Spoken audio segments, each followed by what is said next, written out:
What's up, Rapids fans? And on this week's edition of The Rundown presented by Dick's Sporting Goods, the Rapids go down in D.C. San Jose Earthquakes come to Denver seeking revenge. And then we have Chido Awaziem for Off the Pitch. That and more on the Colorado Rapids podcast.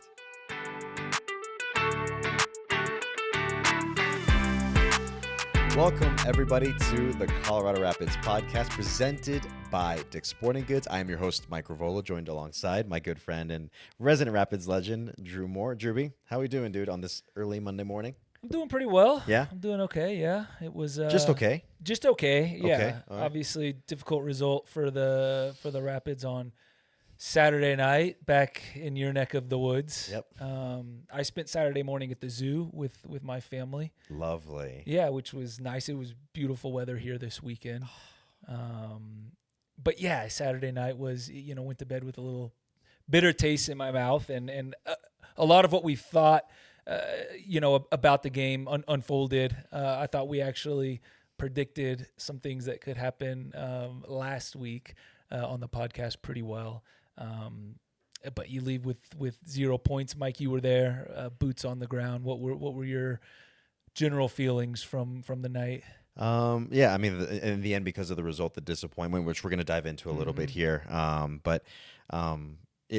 you can kind of sense the disappointment there with the group and see it that it's going up against a team that we talked about, right? DC, they're going to do what they're going to do what they have to do in certain moments, and that's how they walk away with the 3 points at the end of it all, right? So, but what about being back home though?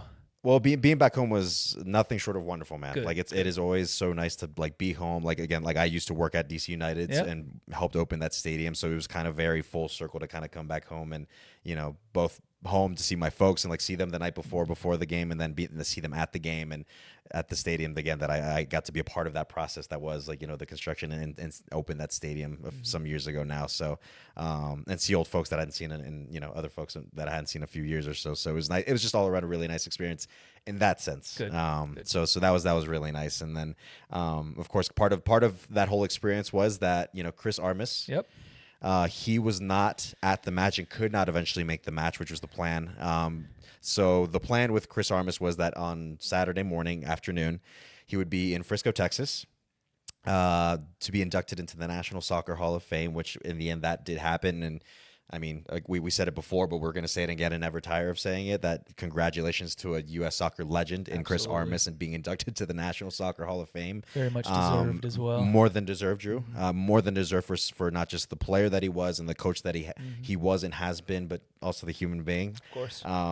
But then, so the plan was he would be inducted, and then he said, unfortunately, that he would have to leave and not be there for everybody else's induction with the rest of the class that was there so that he could try to catch the game. Yeah. That, unfortunately, did not pan out because of some issues with the flight that he was meant to be on. So he was back at the hotel in Texas and was tuned into the game, the DC United Rapids match from his hotel room. But in the end, the big takeaway being that we have Chris Armas in the National Soccer Hall of Fame, which is great. The fact that we get to be a small part of that, with him being the head coach of the Colorado Rapids, so that it was a more than deserved accolade for someone as tremendous as Chris. And I'm sure it is bittersweet because he wasn't able to make it to the match in DC, but don't let that take anything away from the recognition, the deserved recognition, the time he spent with the U.S. men's national team and with LA Galaxy and Chicago Fire, and now in his multiple clubs as a coach in MLS and abroad, and like you said, just the person that he is and the human being, very much deserved and super happy for Chris Armas. Yeah, more than happy for Chris with again a very, very more than deserved accolade for him to be in a U.S. soccer legend. Yep. Straightforwardly, right? So I mentioned that we're going to get into the DC and Colorado game from this over the weekend, but really quickly, just wanted to shout out the folks at the Pidcast, so the podcast that our good friends at C38, the supporters group here at the Colorado Rapids, where they had me on Thursday, it was nice to be with them just to kind of talk about a wide range of things between talk football, talk life, talk, and in particular with the lead up into DC, since my old stomping grounds back home in DC. So just wanted to give a quick shout out to the folks at the Pidcast. That was a lot of fun. I'd imagine they'll probably want to have you on, Drew. Well, I'd imagine they'd have they want to extend have an invite. I'll consider it. All right, expected probably by Raven, by email. I don't know how we do things this day and age, but I'd expect that they want you on there at some point. So By Raven. So Are Ravens known to deliver messages?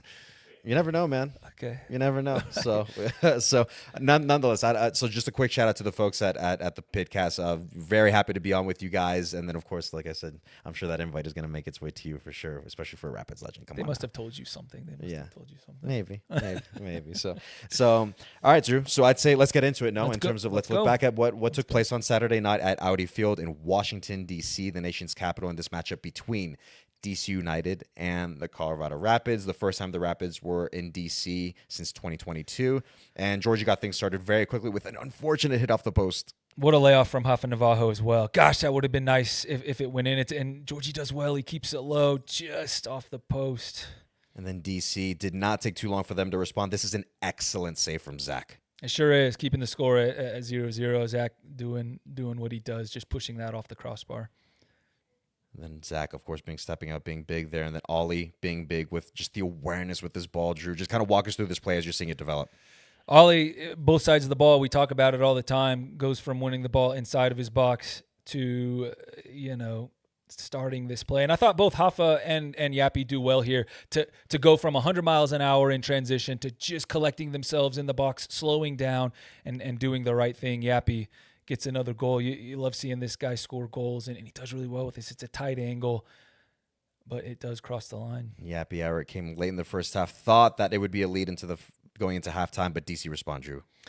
And they force coincidences here on both of these goals, and we have to talk about the last 5 minutes of the first half that in many games now, but DC just throwing balls into the penalty area, and Chris Armas talks about forcing the coincidence. These aren't mistakes; these are fortunate bounces for DC, both of them, and it's DC players on the end that score goal, the goals in Benteke and Kajima here which ends up being the game winner. But you put the ball in the box, and with a big target like Benteke, a lot of times good things are going to happen, and just not dealt with well enough by the Rapids. And not much really to pull from the second half of this match, Drew. So that's where DC United earned the 2-1 win versus the Colorado Rapids. A much needed and deserved win for DC United on the night, Drew. Yeah. Just looking through some of the stats here between DC United and the Colorado Rapids. So obviously a 2-1 win for DC. Shots, that's 9 for DC, 7 for the Colorado Rapids, 3 apiece in terms of shots on goal. 2 corners for DC United versus 4 for the Colorado Rapids. And then in terms of possession, Drew, 48.7% for DC, whereas the Rapids had 51.3%. And I think that came down to a little bit to the huge chunk of the second half that the Rapids really had possession, but just couldn't really get things going in the second half. So tough night for the Rapids in a match where we had talked about it, Drew, going into it, that the Rapids seem to be in a good position to go and earn 3 points because we know of the quality that the Rapids have and the sort of difficult situation DC had found them in going into this match. Nonetheless, DC United walks away with all 3 points with that 2-1 win. So what did you make overall of that match on the night between DC United and the Colorado Rapids, Drew? It's a difficult one. It wasn't a poor performance necessarily. Just it felt a bit disjointed and flat, not energy wise. I thought the Rapids still put a lot of energy into it, but stretched out a lot at times. I don't think we dealt with DC United's directness, which we knew that's kind of what they are right now. They want to be a good soccer playing team, but I don't think they quite have it in them, and we knew they were going to play a bit desperate at times, a bit like they had their backs up against the wall, because they'd only won 2 games so far this season, and a lot of questions were being asked about them, and they put they went route one a lot because they had Christian Benteke. We weren't sure if he was going to start the match. Well, he did, and he's a big target forward that does extremely well, and he's a handful up there. And they put a lot of balls into the box from deep crosses, and you called it before the match last week on the podcast that Herrera was going to be a big part of their team, and he was. His early crosses, his energy on the right side, and Schnegg on the left side was very similar. Kijima looked the part, and I just felt like the Rapids just a bit disjointed, and because of the open nature of the match, I just don't think we were able to deal with it well enough in the first half. In the second half, DC bunkers in and puts a lot of numbers behind the ball, and we weren't able to break them down on the night.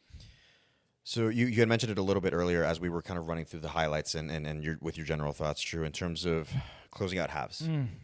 So this is it has become a little bit of a sticking point, something kind of note, if you will, with the Colorado Rapids in terms of closing out halves and not conceding these goals late in each half, be it the first, second half. What do you think that comes down to, Drew? And how do you kind of course correct from a situation like that where you find yourself in this sort of predicament time and time again? It's mentality, I think, Mike. And everybody talks about the first 5 minutes of the half and the last 5 minutes of the half, whether it's the first or the second. But right now, the last 5 minutes of the first half is a problem for the Rapids. And it's okay to talk about it now, right? It's very obvious. And it's, for me, it's a character and it's a mentality thing. You have to close down shop going into halftime, right? You go into halftime, and a lot of times what's fresh on your mind is what has just previously happened in the last 5 or 10 minutes, because that's a lot of times how you're going to come out and start the second half, right? And so you score in the 42nd minute, and it's like we get into at halftime on the road, difficult place to play against a team that is throwing a lot at us, being very direct, and you feel great up a goal, right? And you're going to come out in the second half ready to go at it, motivated, but then you concede twice, and now you're behind, and your heads are down a little bit, and it's been 5, 6, 7 games now where the Rapids have conceded late in the first half, and you go into the locker room with a bitter taste in your mouth, and it's a character thing, it's a mentality thing, it's a discipline thing, it's a voice thing. Somebody has to step up and say, hey, or multiple guys, we're not going to let it happen again, right? We're going to defend with discipline. We're going to, if we need to get numbers behind the ball, if we just need to play territory and put it into the other team's half, but you have to close down shop going into the final minutes of the first half, because it affects you going into the locker room and coming out in the second half. So is that what you're doing, Drew? Like, I'm going to ask you to be a player for a second, because you've been, a leader with basically anywhere that you've gone in this league when you were playing and as a center back. If you find yourself in a situation like that, are you speaking up to guys, or are you just saying this cannot happen again? Like, what are you doing in this sort of instance? What is Drew Moore doing in that sort of predicament? I'm being a voice, and that's what I was a lot of the times, anyways, on the field, right? Because I didn't have the natural physical abilities to do it. Just myself with those attributes, right? It was being a voice. It was getting guys locked in and online and queued up, and just again fighting everything that you have to not let it happen again, because it's happened too many times, and now it is a problem that needs to be fixed, right? Because we could have. And I know it's first half. You still have to play the second half. You still have to make adjustments and tweaks at halftime, but you just get the feeling, with the amount of goals we've allowed the last 5 minutes of the first half, if you take the last 5 minutes of the first half out of the Rapids season, we've conceded 6 or 7 less goals. Now that's 7, 8, 9 more points on the table, and so it needs to be identified, and it needs to be worked on and corrected. Yeah. I think DC did what they had to do, right? So we mentioned it with the highlights. We saw that there was nothing to pull from the second half, because that's where we had mentioned as we were going through the stats that Colorado, the Rapids had most of the possession that second half, but like as you mentioned, it just felt a little disjointed, or it just, things weren't clicking in the end for the Rapids, where they had the ball in the second half for most of the second half, but nothing really came of it. And so it's just. Oh man, yeah, it's disappointing. It is a huge credit to DC, because again, this is if you put yourself in DC shoes, they needed a result. They absolutely needed a result to kind of get things going for them, hopefully for the rest of the season, or just jumpstart something, right? And if you're a team like DC that had struggled to not concede goals, if you revert to the back five, like a line of five, basically do a 5-4-1 or something to that effect, do what you have to do to earn the 3 points, and that's exactly what they did, man. They did, and there were some decent performances from the Rapids too. Oliver Larraz, right? We saw his two-way ability on the goal. Darren Yappy got himself around, scored. Hoffa continues to be the hardest worker. Georgie, had his moments, hits the post early. A couple passes that he just misses on. And so there were some positive performances. Obviously, Cole Bassett missed it. I thought we missed his engine a little bit.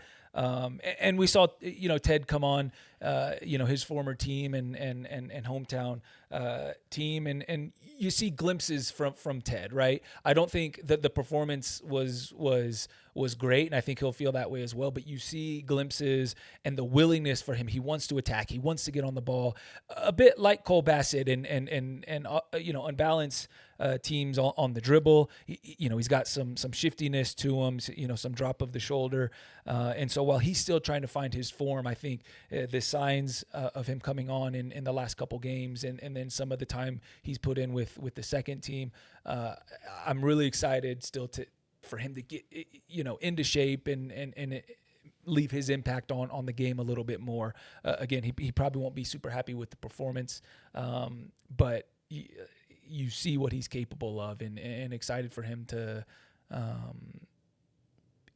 play some more minutes. Yeah. I think everybody's. Chris Armistead mentioned multiple times now up to this point, with Ted had been coming back from a shoulder injury from the offseason, that once people have the opportunity to see him on the pitch, they're going to notice that this is a guy that likes to make things happen. And like, as you mentioned, you could see those moments where he's like very shifty and like someone who can kind of cause problems on the wing, or even centrally if he finds himself there in some moments. So it'll be exciting to see Ted once he's like kind of really kicked into full gear with this Rapid side, with all the talent around him and all the just it's gonna be exciting, something to look forward to. And then Ted, I think, was very excited to be home as well. Of course, just to see family, to see friends, to see old teammates and coaches. Like everybody there was, I was following him afterwards, filming him as he's just kind of catching up with everybody for a hot second. With Christian Benteke, someone who he had, I think, really good chemistry with for a period there, and they're kind of poking fun at each other. There was one little moment like when they ran into each other for the first time during the game. They're like kind of poking fun at each other, and there's like, okay, all right, like let's have at it. And then shortly thereafter, it looked like maybe Ted took a little it got competitive, didn't it? He took exception to something there. But you love to see that sort of competitive edge. And Ted, like Ted he wanted to get going, especially against his former clubs. So over again, there are positives to pull from some of these performances we saw with some of the Rapids players. But it is disappointing. It is a disappointing result at DC. And the next match that'll be coming up is going to be here at home at Dick's Sporting Goods Park for the Rapids. So a good place to try to course correct and fix things, and hopefully try to earn all 3 points before they enter what's going to be a pretty busy stretch coming up already. We're not even in summer yet. 7 games in May, two midweek games, and so you would have liked it to have gotten off to a little bit better start against a team that we all felt good about going into, but it's still MLS, and there's still a lot of parity, and there's just so much quality in every team, and even on a night where the game's a bit messy, you still expect the Rapids to go in and get all 3 points at DC, and so to go away with 0, yes, plenty to learn, plenty to still go over, which is always a good thing. You have to learn in both your victories and your defeats. But you come back home against a Western Conference team that you've already beaten at their place this year, and you got to put last weekend behind you and move forward for San Jose. Yeah, and the Rapids move on, to what, like you mentioned, it'll be a San Jose Earthquake side that they'll be taking on here at Dick's Sporting Goods Park this upcoming weekend. We'll get to that in just a bit. You had mentioned it along the way in terms of Cole Bassett, midfielder Cole Bassett. So he had missed the match. He picked up a knock, I think, during the week in training. But Chris Little acknowledged the fact that I don't think it's anything too serious, just precautionary. Don't want to force anything and make it worse along the way. So better that you just lose him for one match versus who knows however many matches if you kind of force the issue. So Cole should be okay for this upcoming match against the San Jose Earthquakes here at Dick's Sporting Goods Park for this upcoming weekend. So fingers crossed that is very much the case, but shouldn't be too much of an issue. So that'll do it in terms of us looking back at that match where DC earned all 3 points against the Colorado Rapids. Good. Let's turn the page. Yeah, literally, let's turn the page here. So I'm looking at my notes here in terms of what we want to cover next, and that's the Rapids app, Drewby. As we typically do, the Rapids app. So as we've mentioned multiple times now at this point, right? Like every single episode. Literally every single episode. But It's for good reason, right? It's for It good reason is. that we mention it, because it just it facilitates a lot of things for you as a fan or someone who comes to the games in particular on the match day experience. It is a very, very, very, very, very handy tool to have if you want to be in the know with anything that has to do with the Rapids. Like I said, match day experience is tremendous. It's super helpful. As it pertains to season ticket members, it's kind of like a second experience kind of in there if you are a season ticket member and you have the Oh, Rapids app, yeah. where you can view your member badge to have access to exclusive excuse me, I choked there a little bit. Exclusive rewards, some important FAQs as a season ticket member. So if some things kind of slip your mind every once in a while, pull up the FAQs and you got it. And you can always contact your service rep if you need something, right? So hit them up. Hey, listen, I need to take more ticket, whatever it may be. Whatever it may be, the Rapids have you covered through the Rapids app. Perks of the app. Perks of the app. Have I mentioned it's free? If it's free, it's for me. Oh. Look, I just got a notification actually from the Rapids app. Mike Rivola has incredible hair. You never know, like you literally never know. So listen, what you're gonna get. So we were doing well until Drew came up with that one there, because he's lying through his teeth right there. Well, listen, if you have the Rapids app, you will know whether or not I was lying. Okay? Yeah, and again, it is free, so make sure you guys download the Rapids app today. All right, we're gonna go off the pitch with defender Chidozie Awaziem. Chido, how are you, man? Good to see you. Good to have you on the podcast with us. Thank you very much. Good to see you too. I'm fine, thank you. And how are you? Doing well, Chido, man. Yeah, we're doing good here Monday morning, starting off a new fresh week as we're getting ready for another match that we're going to have San Jose Earthquakes coming up this weekend.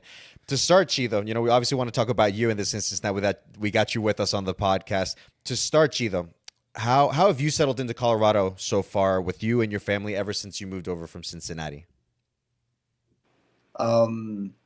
First, it wasn't easy, the transition moment. It was quite a short period of time, and yeah, we had to, me and my wife, she really helped me a lot, and we settled in, and though we found it a bit difficult when we moved into Colorado, because we had to fix everything in the apartment, and the baby school and all that, so it was kind of difficult a little bit, but she helped me a lot, and we managed to figure out everything, and right now I'm much more settled than ever. Yeah. It's always good to get settled, Chido. And I don't think a lot of people realize the logistics and how difficult it can be to transition from team to team and playing in a different city and state. But Chido, you've made a huge impact on the field for the Rapids so far. And even though you've played in 11, 12, 13 matches now, you're still relatively new, and it's the first time we've had you on. So give us and the fans kind of what to expect of your personal style of play on the field. For me, I just want to be consistent in what I do best. Try to help the team take less goals, defend as much as possible, as aggressive as I can be, and help my team give good passes is going to help the attackers to be able to score. And I just give my best every game, stay focused, and make sure that at the end of the game, I want to go home with 3 points, because I like to win. So, I'm here to give my best every day, every time, in every game. So they should expect that. Yeah, you've certainly done that, and you touched on your passing ability, which is not as appreciated as it should be. You can dictate extremely well with your passing. You break a lot of lines, but I want to also ask about how your style. You have a lot of abilities physically. Your pace, you're strong, you're aggressive. A lot of things that center backs, including myself, wish they had. But how do you feel like your attributes fit into this Chris Armas system, right? Which is very front foot, high energy. You were brought in for that reason. How do you feel like you've adjusted to this rapid style that Chris Armas wants us to play? Yeah, I think it was quite easy for me, because I used to have a coach that is so demanding, and who likes the team to press higher. And it wasn't a surprise to me, but I just managed to adapt as much as possible with the style of the team, how to play, press high, and ready to buffer, to run behind. And so I think Chris knows that, okay, I'm fast enough to, even if the team can push higher, he knows that I'm fast enough to get back and also like try to defend the balls behind me. So yeah, he trusts me on that, and I'm here not to fail. I'm here to prove myself, to prove the quality that I have, and also my passing ability. I just try to, whenever we're playing a game, I try to look forward. Give the possible the pass that is closer to the opponent's goal. So I always try to do that so that because that makes us closer to scoring. So yeah, I just try to do that as much as possible, and to not to play like a lot of back passes to Zach or to the goalkeeper or to Maxo. But in most cases, me and Maxo, we always have much passes to ourselves in a game, and yeah, I just try to look forward to the midfielders, and we have a number 10, Georgie, who is good with the ball, so I always try to find him also, and because he can make a difference for us. So yeah, I mean, that's it. I just try to look for the players in front of me, try to give the strikers. I want to get an assist also. If I can get a goal, get an assist, it's also good for the center back. I love it, man. Yeah. Now, you mentioned Maxu in there, Chido. He's been your center back partner for the last month, almost 2 months at this point. But you've also played with Ian to start the season, and I think we could all see how solid the partnership has been, whether it's you with Maxu or you with Ian. How has that relationship been with each of both Andreas Maxu and Ian Murphy since you've arrived at the club? I mean, it's not much difference because they're both good players, good defenders, and I love playing with any of them. And for Ian is a left footer, and it's quite sometimes it's easy when you have a right center back and a left center back, like a left footed center back. So there's some balls that that it will be easy for a left footed center back to control and to decide real quick.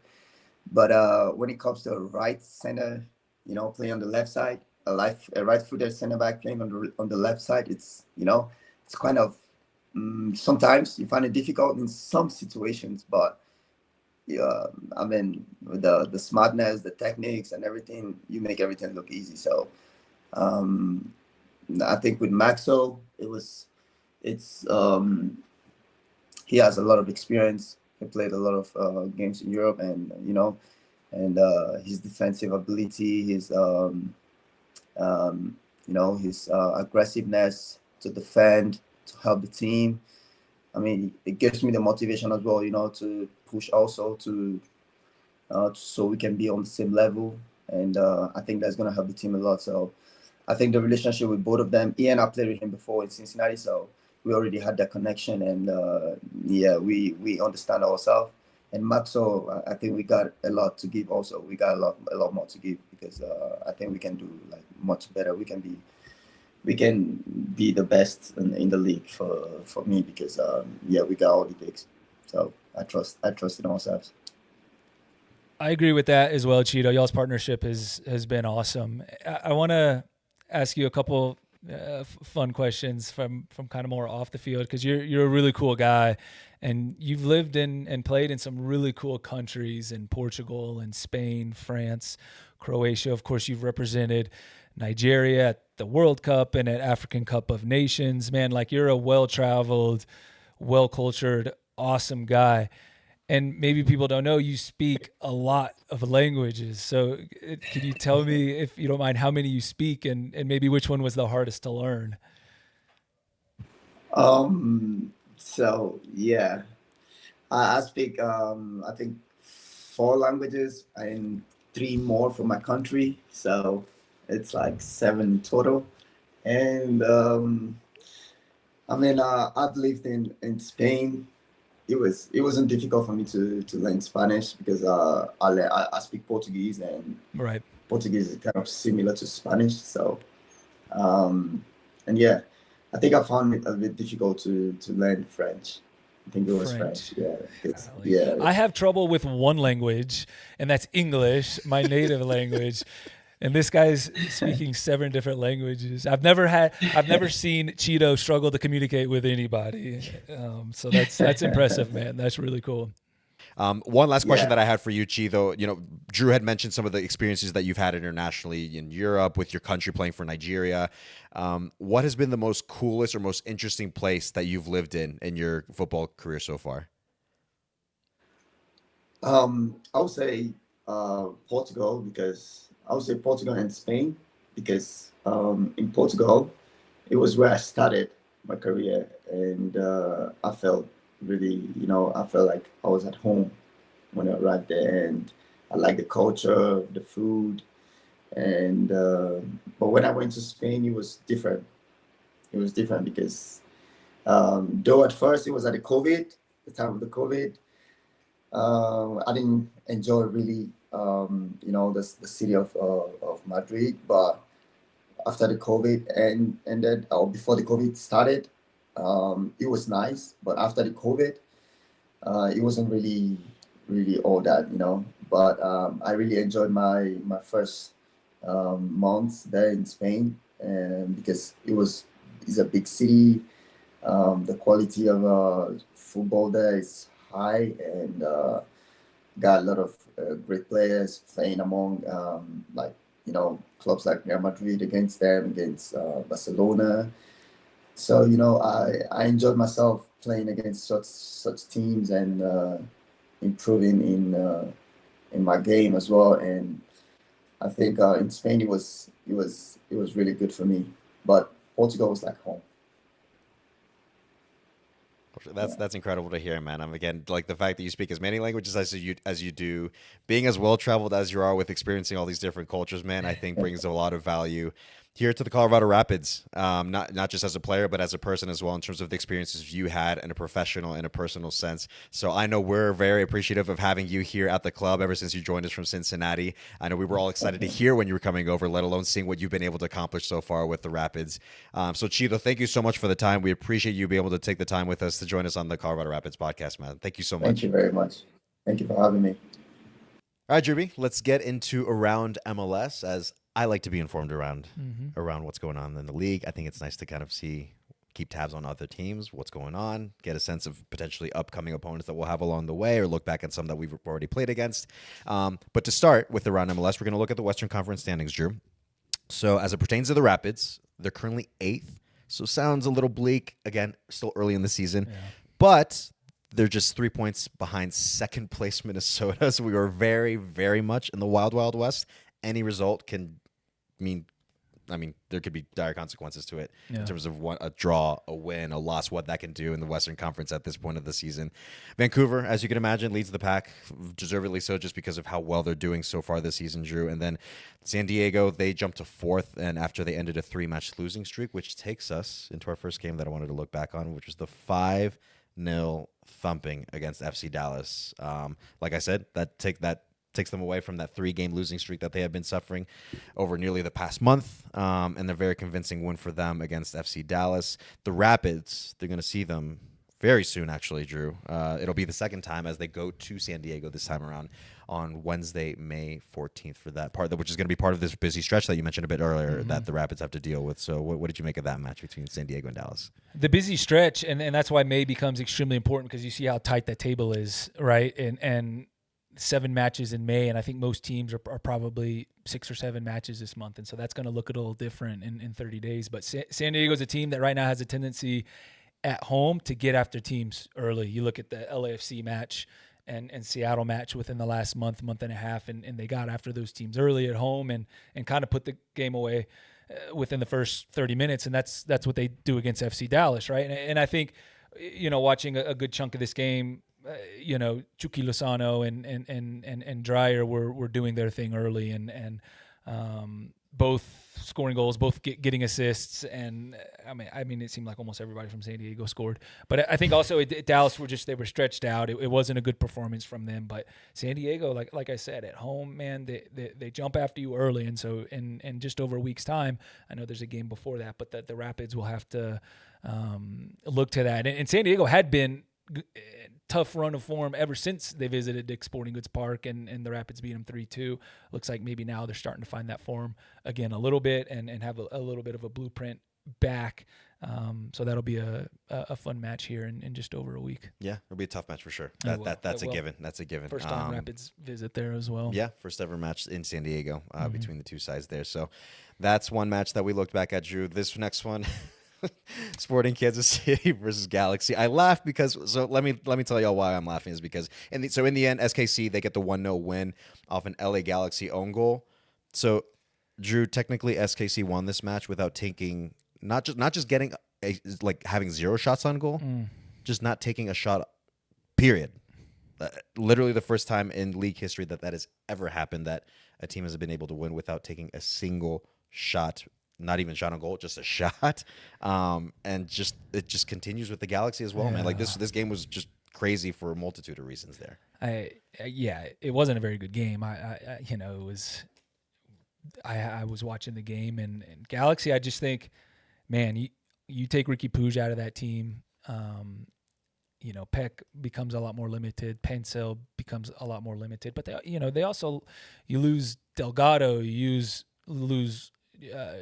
Joveljic, you lose Brugman, and your center back pairing was great last year with Garces and Yoshida, but Yoshida's another year older. He's missed time because of injury, and Garces is still young and learning. And I just think you lose Puig's energy and just his quality, and this is what happens, And if you're the Galaxy searching for your first win, and you're told before a match, hey, the other team's not even going to take a shot. And you lose, it's just like, what do we have to do, And eventually, it's almost like you have to figure something out. I hold that coaching staff, Greg Vanny, and that group who he took a lot of the guys from Toronto with him to LA, and I know they're fighting and they're working and they're doing everything they can. Feel bad for them because they're in a tough spot right now, and by the time Puig gets back, it's at this point, it's almost like it's going to be too late, And so they need to start figuring some things out there, certainly, because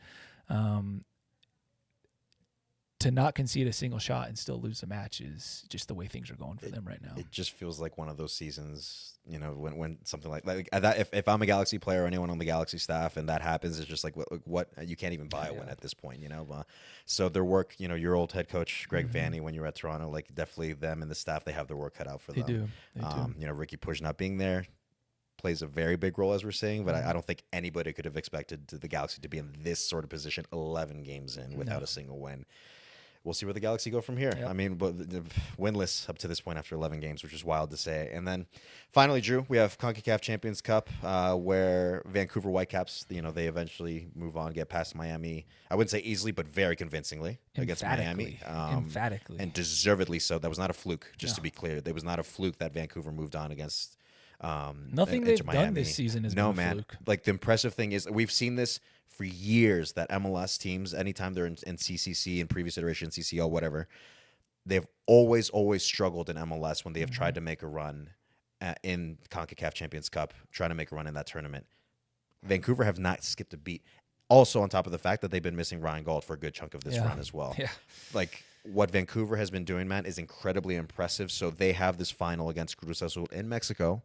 I mean, they're up against it in this final. They go to Mexico against Cruz Azul on June 1st to play that one-off. It's not a two-leg. It's just a one-off game. That's decided in Mexico. They'll be without Sebastian Berhalter with yellow card accumulation. So I think that's going to be a big miss for them. But, for me, Drew, this feels like I wouldn't be surprised if they went on to win the whole thing, to be honest with you. No, they continue to – they're not surprising anybody anymore. I think early in the year it was like, man, this is a nice run. And then it was like, okay, let's stop talking about the Whitecaps. Eventually they're going to slow down, and they have not slowed down. They continue to win games, and they continue to advance in CCC. And I know it's almost a month away, which I think they won't like that because their form is so good right now. And you know how badly they'll want to win this competition and become the second ever MLS team to win it.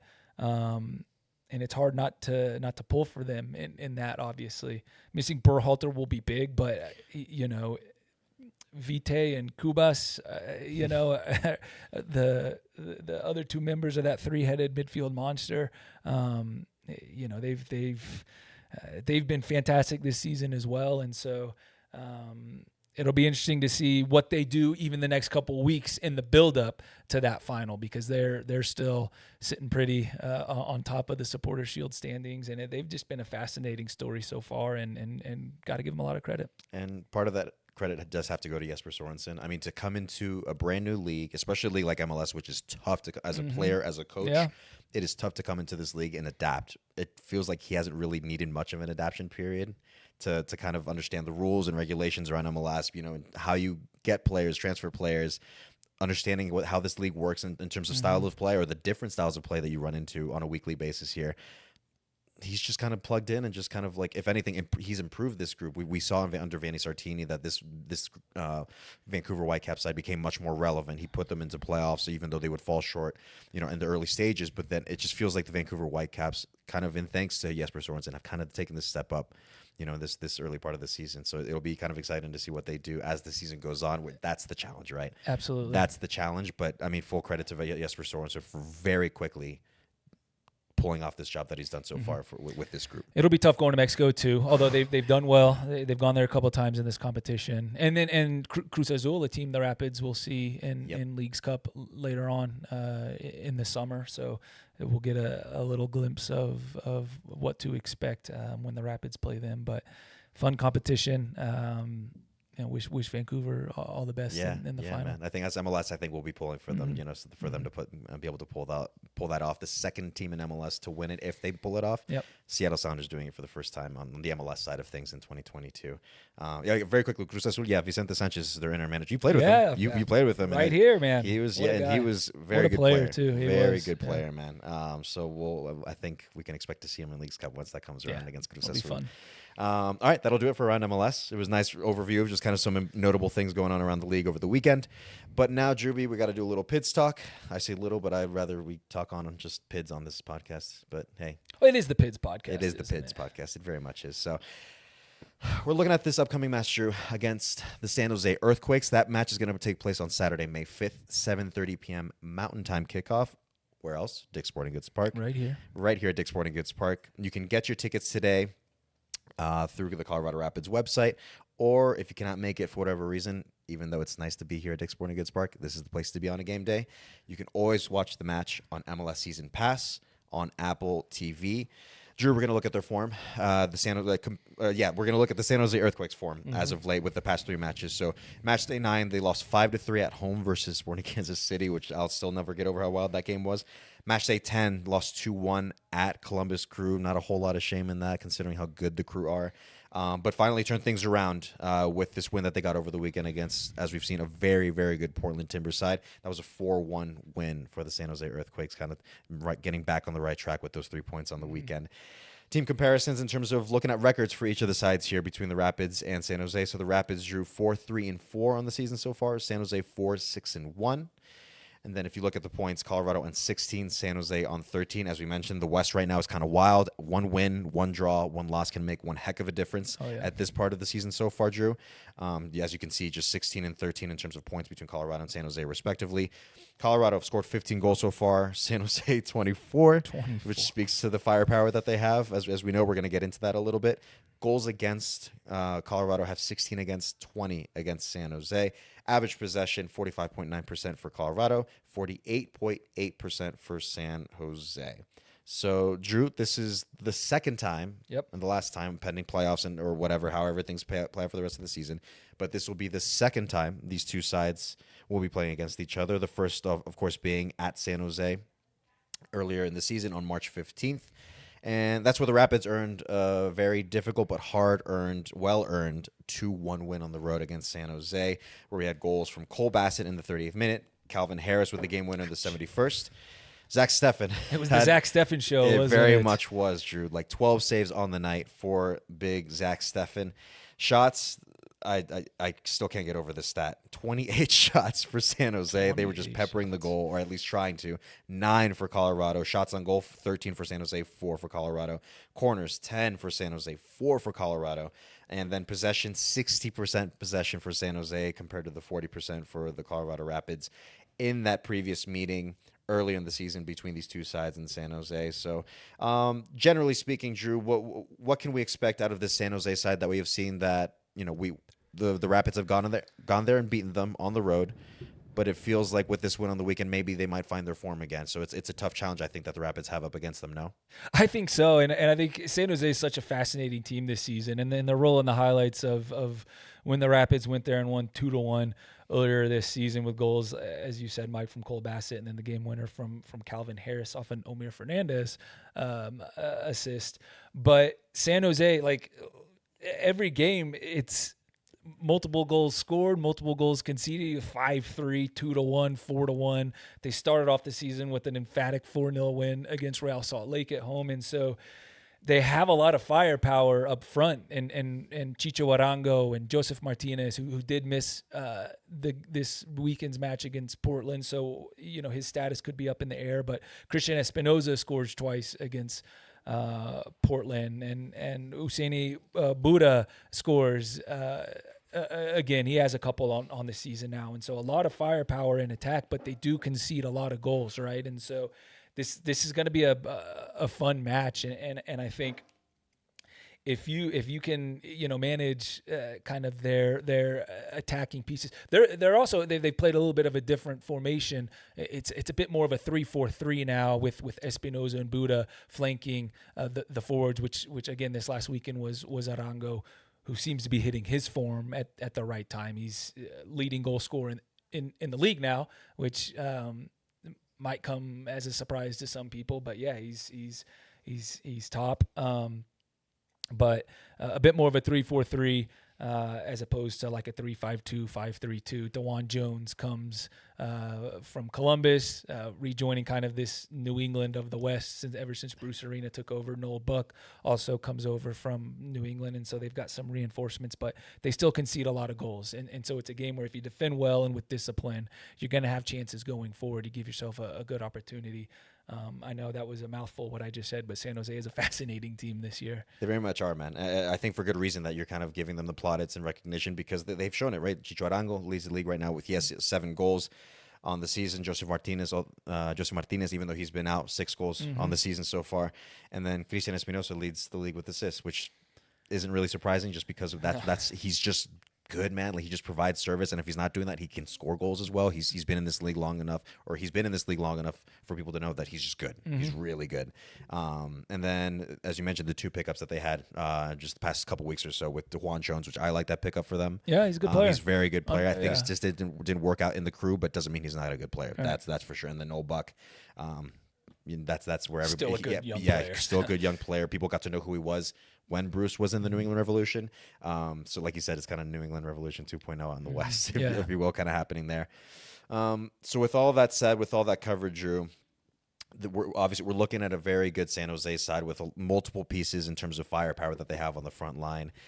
Defensively, maybe leaving a little bit to be desired in terms of how they sort things out. But with all that considered, who's the San Jose player that you want to keep tabs on, that the Colorado Rapids will need to keep tabs on for this upcoming match? Well, you and I were talking about it, but before we started here, Mike, for like 3 or 4 years, the player to watch for San Jose for me was always Christian Espinoza, and it still is to an extent, but I'm focused on Chicho Arango, and because of the form that he's in, especially if Joseph Martinez isn't playing, and we weren't sure at the start of the season what that was going to look like, that partnership, because they're similar players. They both come alive in the box, although Arango, he can play a bit more as a number 10 and buzz around and be a creator.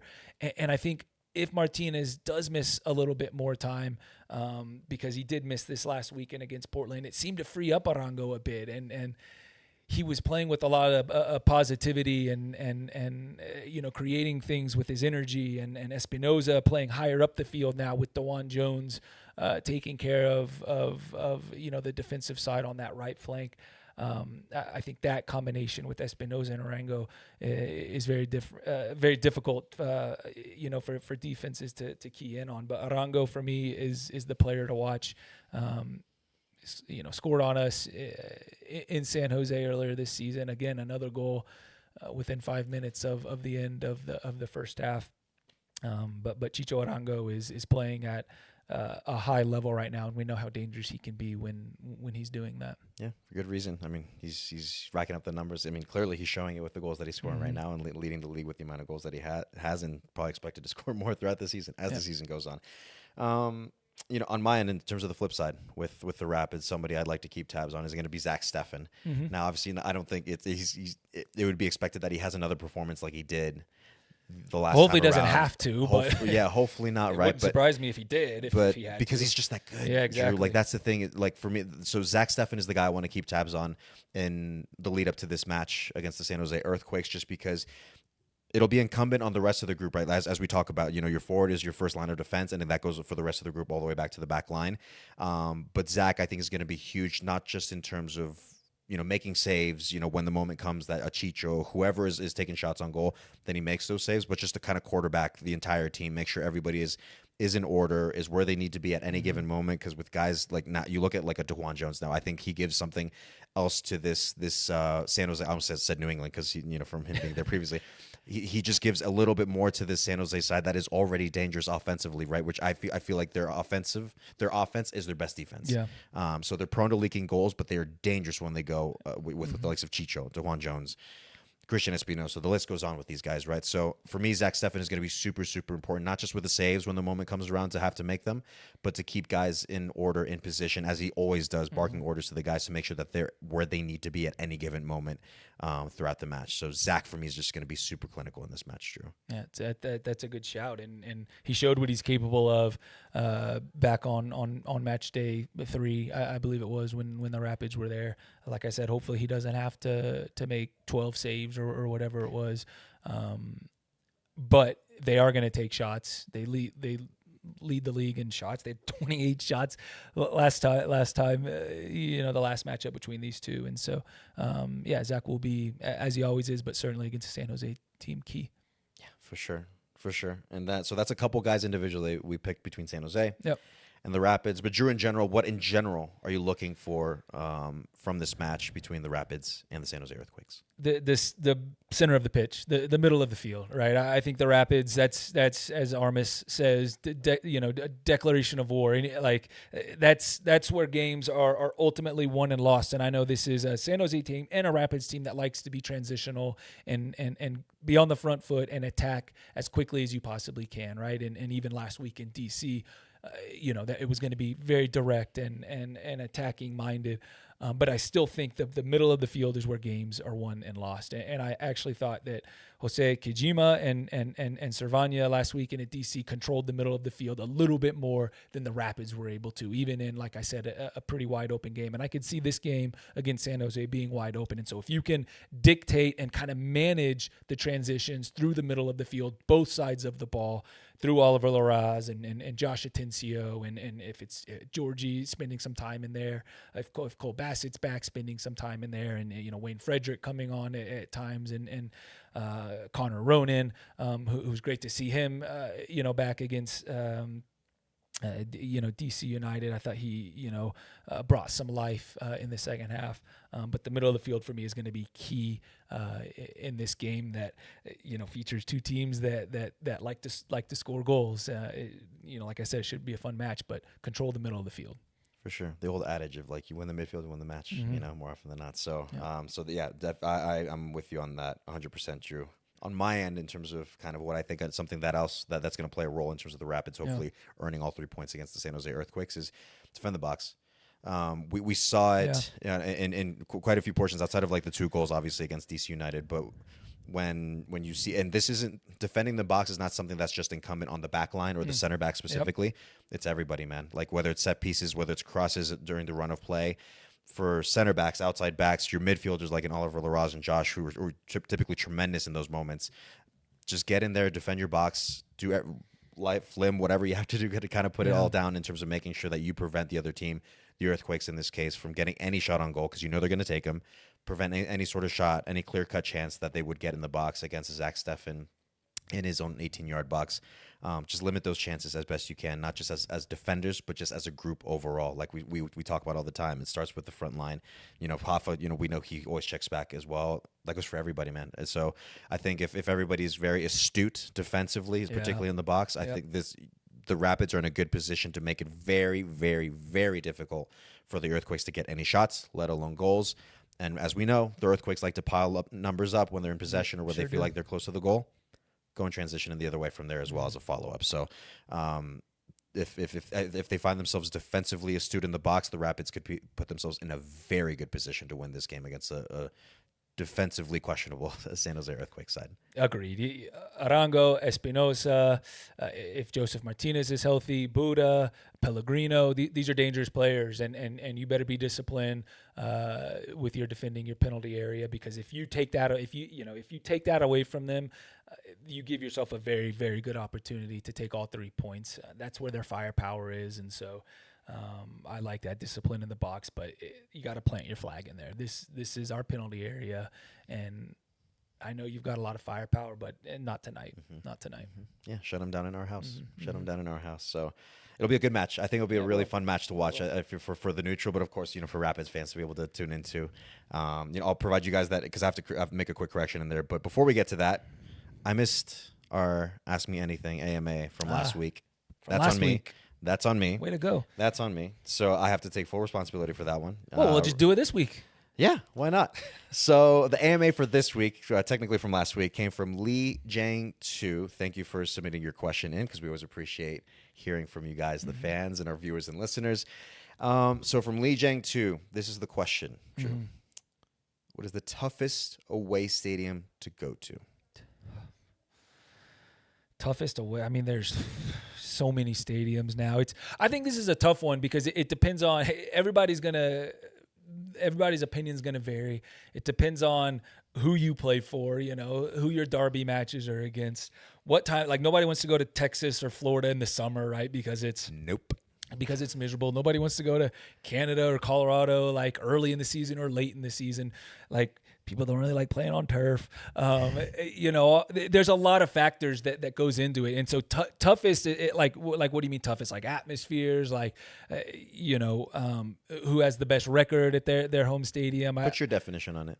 My definition of toughest is, you feel very unwelcome, and certainly like the Rapids never feel welcome at Real Salt Lake, right? So that's a tough place to go play, and they've had, some of the longest unbeaten streaks at their home stadiums before, but very few people are going to think Salt Lake City is a tough place to go play, but it is. It's still at a little bit of altitude, but that's a derby. It's a big derby, and so they make, when I went there with Toronto, I didn't feel as unwelcome because they don't really care about Toronto as much as they care about the Rapids, and I would say my favorite place because of a little bit of everything, atmosphere, just the feel of it, is, although it is on turf, is at Portland. I love going to Portland. It's an old school stadium, even though they fixed it up a little bit. If you go there, in the spring or in the fall when it's, it's a little rainy, a little misty, a little cooler, and the Timbers Army is in full voice.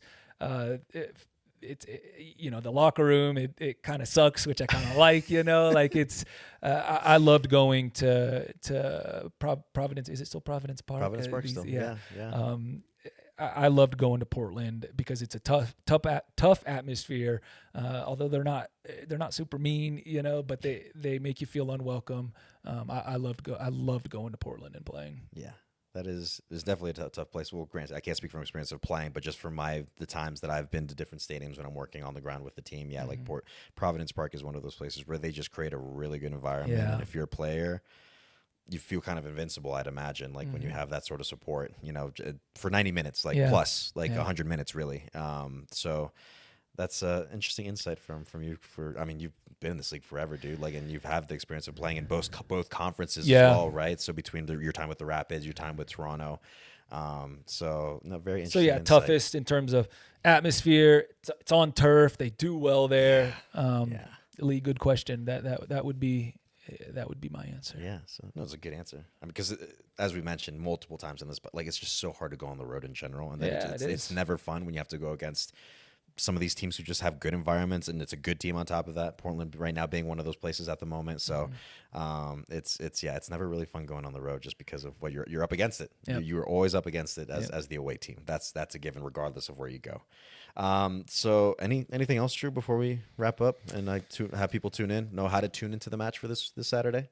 Hopefully people are here or they know how to tune in. So please do tune in. Again, anytime you lose, the Rapids have done so well under Chris Armas bouncing back, all right, and not allowing one loss turn into two, turn into a losing streak. And I expect this week to be very focused and concentrated on a difficult San Jose Earthquake side that has had some success coming in here in the past couple seasons. They've made it difficult on the Rapids here at home.